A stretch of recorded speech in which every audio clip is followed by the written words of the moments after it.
So we start off tonight with Silent Hill from 2006. Based off a video game series, the movie sort of follows a woman and her adopted daughter as they voyage into the sort of secretive ghost town of Silent Hill, where strange things begin happening and hallucinations slash ghosts slash demons slash who cares because it's never explained start going down. So, just to give a little backstory of my history, I saw this once before, many years back. It's one of those movies that I saw like when I was pretty young, so I didn't remember much about this. So I was sort of excited to go into this one again with fresh eyes. And boy, I'm looking at the IMDb rating at 6.5, and I just don't see it. Now, I guess I should say I have no history with the game. I've never played any of the games. I've never seen any gameplay. So I have no idea how closely this follows how the games go. I just know that based on what I saw, even at a 2-hour long movie, I don't think there was sufficient explanation given for some of this stuff. There's a lot of interesting ideas. I just don't think all of it worked together. But before I'm going to be talking a bit about why this movie is probably one of the worst movies of the night. But before I do that, what are your feelings on this one, Traki? Okay, so my history with this. So I actually did grow up playing these games. I completed the first 2 games back when I was a teenager, but well before this movie was made. I think I also played a bit of Part 3. I believe it's kind of like a mixture of all those 3 games kind of rolled into one. But I don't think the actual story in the movie is like the exact same story that's in any of the games. It's, like I said, a bit of a mixture.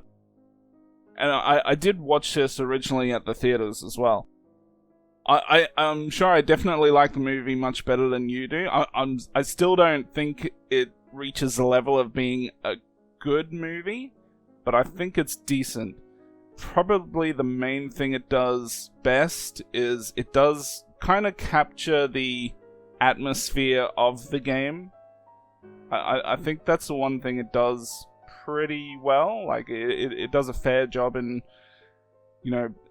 establishing the right setting. It just has that essence from the game that I think they did capture pretty well. And they've also using, I think, mostly the same music from the game, and I think the music was pretty unique, stood out a little bit from time to time. And also some of the characters, there are some characters who sort of resemble people from those games, like Laurie Holden, who plays the cop. At least while she had the helmet on, she looked exactly like the cop in the first game, to my memory. Aside from the atmosphere, I think there are some issues. I do think the movie runs on a bit long. It is definitely a bit of a confusing movie in terms of that it doesn't explain anything too easily. I remember after watching the movie at the theater, and I went home, and maybe it was even after I got it on DVD, but I remember going to IMDb or some other websites, just seeing what the director was saying about the movie, and there were certain things that he explained which did clear up, or at least shed some light on what was actually kind of going on with some of the confusing plot points. And I know that's not necessarily what you want out of a movie, because you don't want to have to be able to go, to IMDb to try and get some answers, but I thought it was interesting, just a little convoluted. Yeah, I think it really picked up around the conclusion once it got all like Hellraiser type stuff going on. And yeah, I don't think, well, let me rephrase. I'm sure most of the things in this movie make sense in the right context. It's just my understanding was lacking. I did like the ending though, so that was okay. I liked the sort of, I don't know if you would call them dimensional shifts or what have you. It was an interesting idea. It's just that for some movies, even if there are some decent things going on, sometimes the plot, if it doesn't come across that well, makes it a bit more difficult to fully get into it. On a quick side note, some of this CGI looks really aged. Like, I know this was made back in 2006, but some of the stuff, it's like the cockroaches, I don't know if they're cockroaches, just some giant insects. This just look pretty horrible in my opinion. But it's I mean, to be honest, I sort of think the movie did what it was trying to do. Though I think there are probably other movies based off Silent Hill that do it better. But I don't know, it strikes me as a movie that unless you have a deep connection with the game, the movie itself, if you watch it like alone without knowing anything else, it's just going to end up being a somewhat forgettable experience. Well, yeah, it's kind of interesting because you're saying that you kind of like some of the later parts of the movie, and I'm more on the opposite end. I kind of preferred the earlier parts to the movie, or that just stood out to me more because I think as they were establishing that atmosphere and setting, I was very appreciative that it actually did look and feel a lot like one of the original games. I think the original game. It's been so long since I played it. It's been like 20 years. But kind of once that wore off, then I started focusing on the actual story and things like the CGI. I think the CGI is okay. Obviously, some of it does stand out a little bit, but it's certainly not as bad as that time where I rewatched Deep Rising. God damn. It is a movie for me that gets a little, I guess maybe a little less, not exciting, but I don't know. Just like I said, with the appreciation I had for the setting and atmosphere, that wore off as the movie went along. I mean, I didn't really care so much for the Sean Bean portion of the story. That seemed almost pointless, to be honest. Yeah, I mean, you could kind of remove him from the movie, remove that little subplot of them kind of both being in the same place, but in two different kind of, like you said, dimensions. Yeah, one thing I will give the movie some credit for, and you mentioned this, but the atmosphere at certain points is pretty good. I guess I sort of have to bring this up too. There's another movie that's based off, I believe it's Silent Hill 2.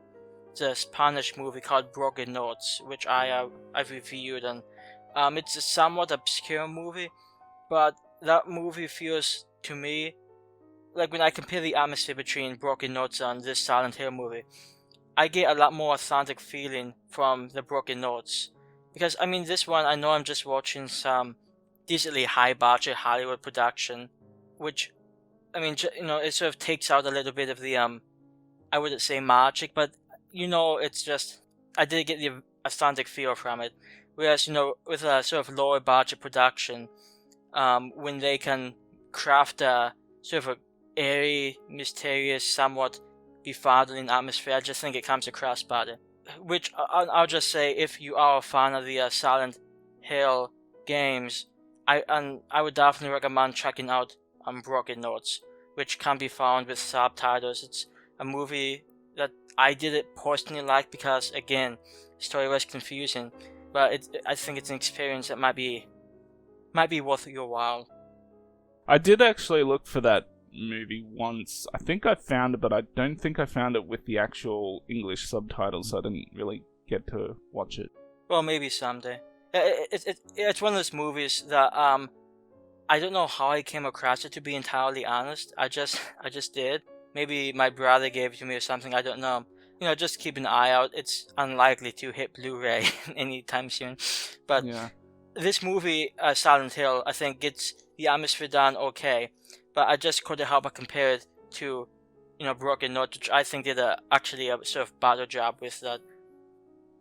And I think Broken Notes, from memory, feels like more of like a scene-for-scene recreation of Silent Hill 2, the game, which I think Silent Hill 2 is pretty much unanimously the best game or most beloved game in the series.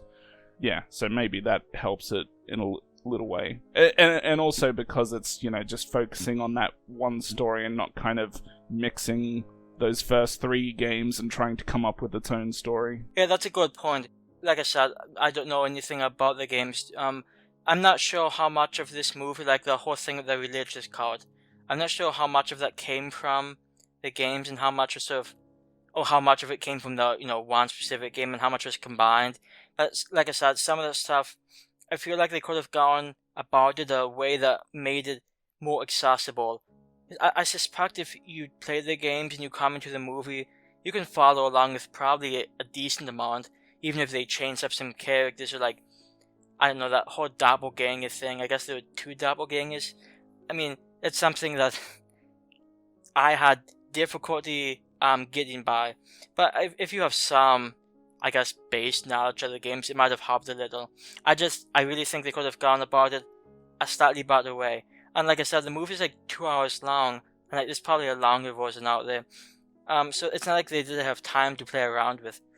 But I mean, I get what it takes like an hour before we even really know what's going on. It's not longer. It's just it's a bit much. I think video or horror video games in general tend to have some pretty unique and interesting concepts and stories. Probably even more so than just films in general. I mean, we hear all the time people saying whenever there's a remake or, a new movie that just some generic supernatural movie or generic slasher movie, whatever it is, just like a copy of something we've seen in the last 20-30 years, people are saying, come up with something original, do something original. And I think there's quite a few video games out there that have a lot of, or at least do a better job of coming up with something more original and unique than what we see in a lot of movies. So yeah, I suspect a lot of that's probably because there's a lot more mobility with games. You can do a lot more than you can do with movies, and they can actually look okay. Yeah. I mean, I played. Like I said, in the past, I'm not a big gamer. I've played a few games in the past, a few horror games, and I've enjoyed them. It's just, and I definitely would recommend trying to get into them if you can, because, like you say, they can do a bit more. And there's some really creative plots out there. But it's just not entirely my own thing. Yeah. So this is a movie, like I said, that I was interested in seeing again. I was optimistic, but I wasn't like foolishly optimistic. I didn't really anticipate liking this one that much, and I sort of didn't much care for it. And I thought it had some cool ideas. I thought it had a decent atmosphere. I liked the whole dimension shifting, sort of, though some of the CGI during those shifts looked noticeably terrible. Like the whole, I guess, Pyramid Head is the name the character usually goes by. No idea what it was not really explained. I think it only pops up a few times. But hey, it looked cool, so that's all that matters, am I right?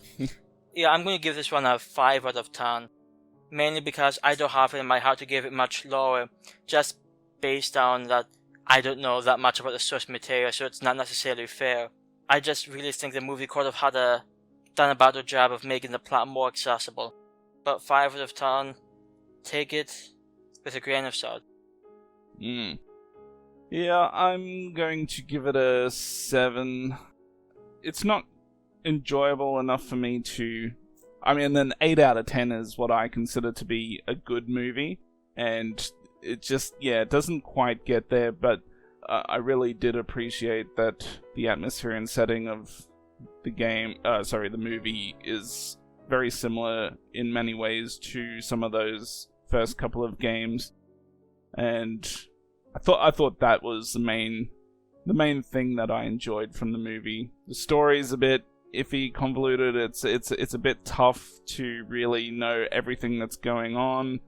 In some ways that can be good, but in some ways it's a bit damaging as well.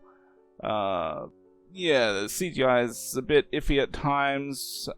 They did some good things with the movie, but they just didn't nail it.